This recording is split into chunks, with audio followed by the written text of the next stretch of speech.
Então, pessoal, como é que vocês estão? Olha, estamos enfrentando um problema de câmera nesse canal. Estou aqui no planejamento para resolver essa situação, então eu vou contar com a paciência de vocês e compreensão, porque esse cenário aqui, tô gravando com o celular, então talvez fique alguma coisa estranha de iluminação, alguma coisa assim, para falar um pouco dessas leituras que eu andei fazendo. Nesse final de ano, a gente já tá chegando à reta do ano, esse é o último vídeo de 2023 de leituras, tá? Os próximos vão acontecer em 2024, se você continuar acompanhando esse canal, a gente ainda vai conversar sobre leituras que eu estou ainda em andamento e vou terminar ainda em dezembro, e eu vou deixar para falar sobre elas em 2024. E nesse vídeo final de leituras, resumão, eu juntei não ficção com ficção. Vou começar com não ficção e eu vou começar por um cientista que é bem popular aqui na comunidade de booktubers, que é o Carl Sagan. E eu li o primeiro livro desse cientista, que é O Mundo Assombrado pelos Demônios, e eu gostei.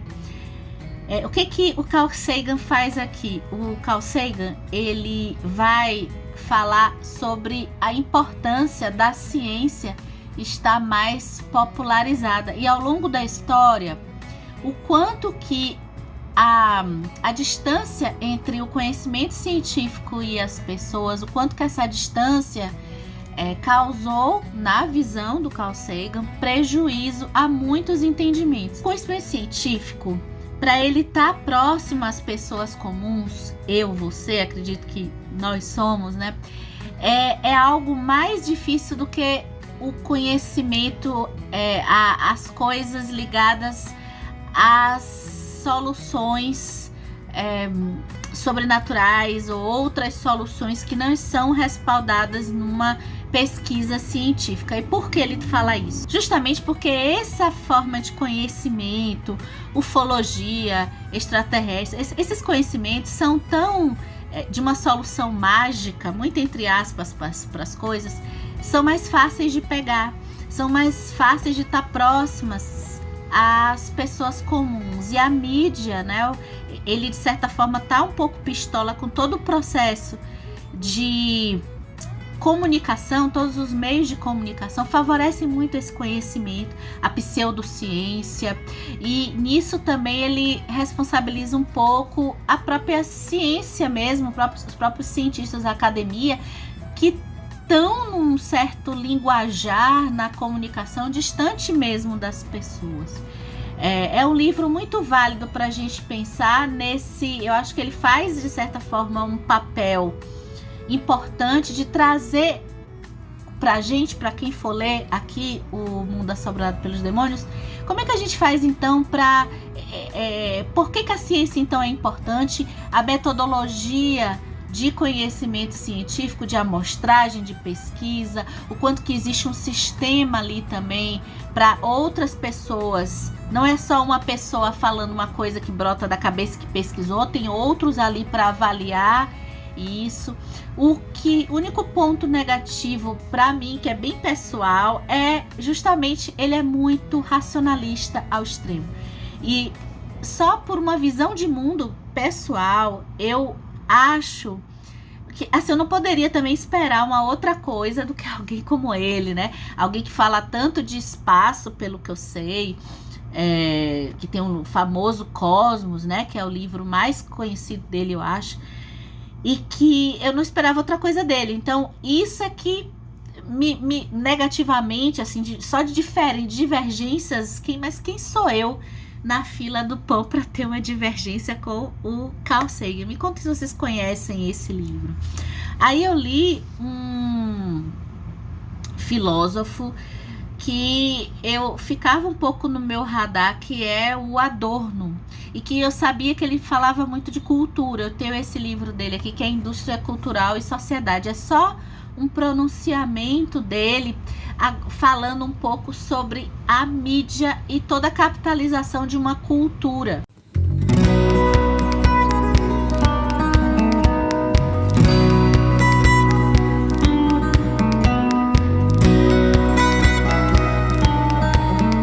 Nesse ensaio, posso dizer assim aqui, o Adorno vai falar de uma coisa que eu já sentia antes, acho que por outros intelectuais, não porque eu sou, mas por outros intelectuais que eu andei lendo, dessa sensação que a gente tem de a cultura, de certa forma, essa cultura muito por imagem, e ele vai desde o rádio, vai falar do surgimento do cinema e a própria música também, e dessa popularização para ele num sentido mais de capital, de indústria, né? Como o título fala, e que vai trazer uma coisa mais, vai retirar a nossa imaginação cada vez mais. O conteúdo produzido em massa, produzido em quantidade, o que é uma ótima reflexão pra gente, especialmente hoje que a gente tem tanta oferta, né? É que na visão do Adorno perde, porque essa estrutura precisa ser de fácil acesso, porque você tem que consumir muito. A palavra é consumir, não é assistir, não é ouvir. Então, por conta disso, é quando a qualidade, digamos, não sei se a gente pode falar, acho que a gente pode falar em qualidade, quando a qualidade cai um pouco. É fininho, vale a pena. Mais pra frente a gente conversa um pouco, eu quero trazer um pouco essa reflexão pra gente aqui. Agora, nossa, gente, reflexão dessa de jogar a gente meio que na parede, é isso aqui, ó, a utilidade do inútil, de Nuccio Ordini, acho que ele é italiano, não tenho certeza. Isso aqui é uma coisa que eu queria assim pregar na minha, sei lá, pregasse várias frases aqui sei lá, do lado da minha cama para eu ficar lendo, né? O título já diz do que esse livro trata. Mais uma espécie de... Não é um ensaio, ele vai dividir em diversos capítulos. A reflexão sobre a utilidade de algumas coisas que talvez... a utilidade que cada vez mais a gente permeia a nossa vida. A sociedade que cada vez mais busca...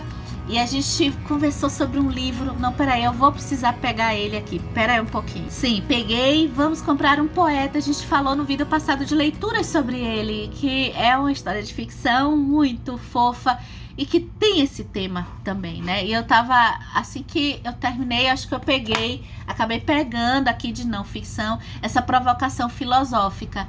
Por exemplo, se eu for ler poesia e eu vou ler por quê? Para quê? Existe uma utilidade? O que isso vai ser útil para mim? A forma que eu escuto uma música, eu vou pensar na utilidade prática da música na minha vida? Então, essa é a reflexão principal aqui. A arte, especialmente a arte, ela é útil? E quantas coisas na nossa vida a gente está fazendo pensando na utilidade, pensando na produtividade? Isso aqui é interessantíssimo para os nossos dias atuais.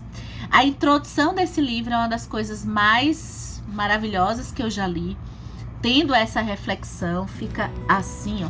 E depois, o que acontece? Aí, ele vai entrar em diversos... Aí é que é uma parte que pode ser que muitos leitores não gostem. Ele vai passear nesse tema da utilidade na literatura, mas de forma bem tangencial mesmo.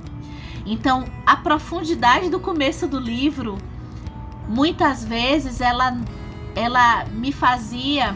Quando ele vai nas partes de diversas histórias, então vai passar por Dom Quixote, que eu não li ainda, vai passar por outras obras da literatura, eu não me lembro de todas, mas e pensadores também. Então, Victor Hugo, vai falar de John Locke, Baudelaire, que eu quero conhecer ainda. Quem mais que eu conheço aqui? Outros que eu não conheço. Tem um que eu tô... Já é a terceira pessoa que eu leio e que menciona esse cara, que é o Émile Cioran, o Ítalo Calvino, e muitas obras da literatura e de textos também, do que ele chama de coisas que são inúteis, mas que vão trazer, de certa forma, um propósito de desenvolvimento pessoal, digamos assim. Esse tema a gente também, com certeza, volta aqui no canal.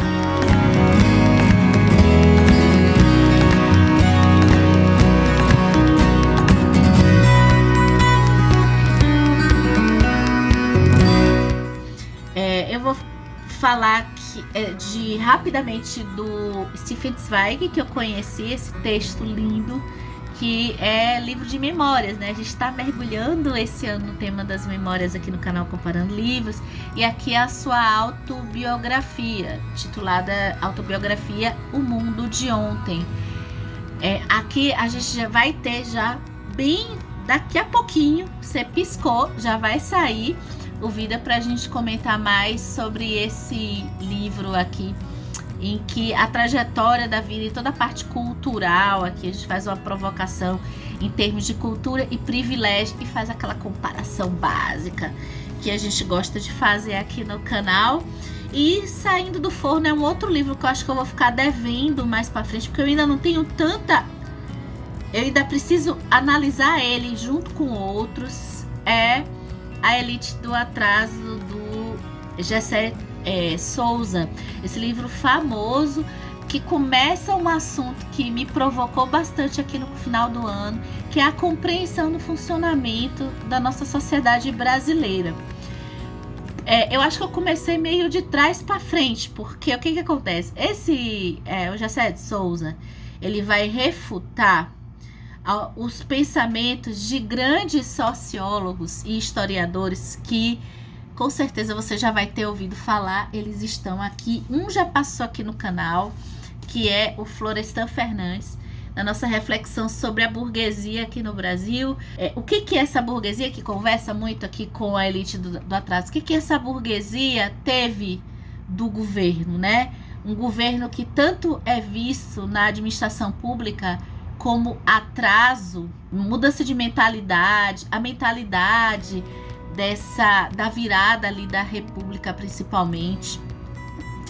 E então ele vai refutar Florestan, ele vai refutar o clássico que eu li um capítulo numa pós-graduação que eu fiz, que é o Sérgio Buarque de Holanda com Raiz do Brasil, que é uma leitura em andamento. Então eu tive que voltar atrás, né? O Florestan eu já tinha lido, mas eu tive que voltar atrás para pegar. Então, essas outras leituras, essa Raiz do Brasil está em andamento, é sensacional. E como a leitura leva a outras, já estão aqui na fila também muito do que é mencionado para a gente compreender esse panorama da nossa sociedade brasileira. Tem também o clássico de todos, que é o Casagrande Senzala, que eu acabei comprando por conta dessas leituras aqui, para ter leitura aí no próximo ano, tá? Não sei se vai ser possível, se eu continuar a trajeto. E tem também aqui, que já tem algum tempo, eu tenho Raiz do Brasil há um ano mais ou menos que eu peguei, e também a Visões do Paraíso, que aborda muito o estudo do Sérgio Buarque de Holanda, que aborda muito a visão da Europa que tinha de nós. Isso também vai dialogar muito, eu acho, com o estudo da Isabelle Anchieta. Já estou cansado sobre as imagens da mulher no Ocidente moderno. Eu não falo mais, porque senão vocês vão ficar chateados comigo de tanto que eu falo dessa trilogia também. Então, enfim, a Elite do Atraso vai ficar mais para frente. É esse assunto de compreensão da nossa elite, da formação da classe que move, de certa forma, essas desigualdades, né, que está ali nas estruturas mais de poder. Agora, 3 livros de ficção que eu concluí nesse tempo. Eu vou começar de um que eu não gostei tanto, mas uma autora que eu gosto, que é a Marta Batalha, Chuva de Papel. Esse foi um livro recente lançado dela. Ela escreveu, que eu li, A Vida Invisível de Eurídice Gusmão, um livro que depois virou filme, eu gostei bastante. E eu acho que não foi muito o momento certo para pegar o Chuva de Papel, apesar de eu ter gostado, mas eu achei que faltou alguma coisa, eu tive essa sensação. Em Chuva de Papel a gente tem a história do Joel, que é um jornalista, só que é um jornalista em decadência, muito por conta do alcoolismo, e que tá logo no começo ele faz uma tentativa de suicídio. Sua vida tá bem acabada, sua família, ele já não vive com ela.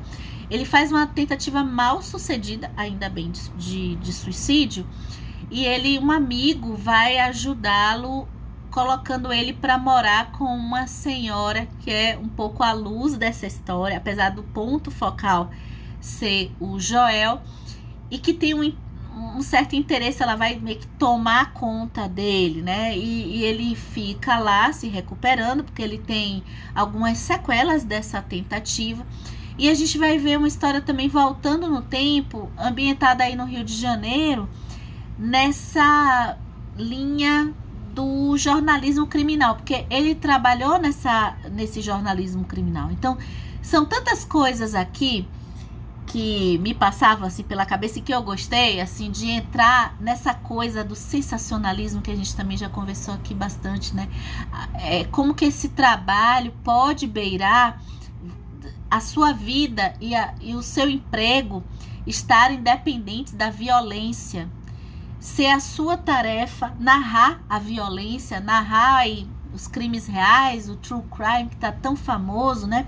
As pessoas gostando tanto disso, e como que às vezes, pela história, é ficção, tá? Mas eu acho que parecia um tom muito de realidade ali, de que nesse trabalho, muitas vezes, o floreamento, eu não estou falando nem fake news, mas o floreamento de uma notícia para ela ficar ainda mais chocante do que ela já é chocante, ou às vezes ela é uma coisa que já pode estar naturalizada, mas eu preciso colocar de uma forma talvez mais passional, e para isso ter ainda mais relevância. Então, todos esses bastidores assim de jornalismo tá aqui. E o assunto que eu acho que eu mais me decepcionei, que talvez a responsabilidade tenha sido total minha, porque eu acho que eu não tava numa dedicação que esse livro merecia, é porque já tá essa relação de amizade, que eu gosto tanto de livros que exploram a relação de amizade, acabou não dando tão certo, que é do Joel com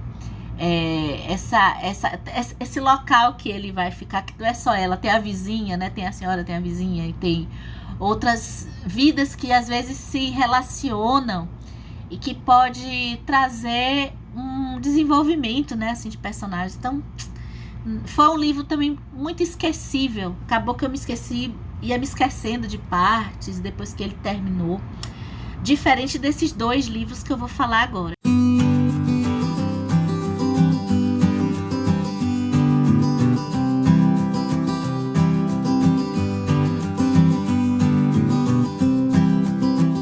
Coisa. Eu vou falar de um que já apareceu aqui no canal e o outro é surpresa. O que apareceu no canal é A Pequena Dorothy, de Charles Dickens. Que Charles Dickens, senhoras, senhores, esse livro eu comentei sobre a questão do ritmo, né? Lá no vídeo que a gente faz a provocação de pensar a leitura arrastada, a história que tem um momento arrastado, o tempo e ritmo, a depender do que a gente está lendo, a gente entender a época que o livro foi escrito. Mas aqui, para o vídeo de leituras, eu vou falar um pouco da história, né? A Pequena Dorothy, o Charles Dickens, ele vai comentar a coisa da sistemática prisional na Inglaterra do século XIX, que é um assunto muito caro para ele, porque o pai dele foi preso por dívida, e era possível, era legalizado nessa época a prisão por dívidas. Só que existia também, e isso tá tudo aqui na história da Pequena Dorothy, uma sistemática de estrutura mesmo, de burocracias e de mercado, digamos assim, que favorecia. Era muito fácil as pessoas entrarem nessa coisa do endividamento, né? Eu pensava o tempo todo, na época, faz alguns anos que eu não assisto TV, assim, mas que tinha tantas propagandas incentivando o endividamento, né? Inclusive para idosos, colocando artistas. E a gente vai acompanhar por meio da Dorothy, que é uma menina. A história principal é a Dorothy e o Arthur. E a Dorothy é uma menina que ela foi criada, ela nasceu na prisão porque o seu pai foi um preso por dívidas. E a família também cresceu ali nessa prisão. E a gente vai conhecer por meio do Arthur, que é um rapaz que está chegando de viagem e o seu pai morreu recentemente, e ele percebe que a sua família é uma família nobre e tal, e ele percebe que a sua família cometeu, o seu pai principalmente, cometeu algumas ações. Ele não sabe exatamente o que é, mas ele tem essa sensação de que não foram ações corretas, moralmente, do seu ponto de vista ético e do seu ponto de vista até legal. E ele vai investigar. Ele é aquele personagem que é de uma espécie de nobreza no sentido ético, que ele sente que, por ser um sucessor da família, ele precisa consertar ou reparar os erros da sua família. E aí, por conta disso, ele vai conhecer a Dorothy, que trabalha para a mãe dele, e a gente também, ele carrega um segredo de infância. A gente vê que a relação dele com a sua mãe e a sua família esconde coisas que aconteceram, a gente vai descobrir depois. E também ele chega e ela trabalha ali fazendo costuras, né? E ele fica intrigado com essa menina que tá lá, moça, jovem, que tá lá trabalhando, e vai ficar de cara assim, curioso para saber quem ela é, e vai ficar envolvido nessa história. E a gente acompanha muito essa indignação dele, nessa coisa do sistema prisional, tá? Estilo Dickens. Quem já leu Dickens, não sei se é recomendado para começar, mas quem já leu e gosta do estilo vai adorar. Lembrando que o ritmo aqui é um ritmo mais lento de história. E essa surpresa espetacular, talvez dessa lista, o livro que mais... mas eu vou falar de um que eu tô lendo. Peraí, aguenta, tá? Eu vou dar um spoiler de um que eu já tô lendo, que é uma coisa espetacular. Mas veja, esse aqui, dessa lista, fora o que eu tô lendo, que eu vou mostrar, foi a surpresa mais maravilhosa dessa leva, que é Kazuo Ishiguro e Os Vestígios do Dia. Que coisa incrível é isso aqui. Foi o meu primeiro contato com o Kazuo Ishiguro. Eu amei e já recomendo. Kazuo Ishiguro, ele foi o vencedor do Prêmio Nobel. Eu não sei se foi por conta desse livro. Eu ainda quero trazer mais esse livro aqui, pesquisar mais sobre ele. A história é do Stephens, um mordomo, que a gente vai acompanhar aí uma época.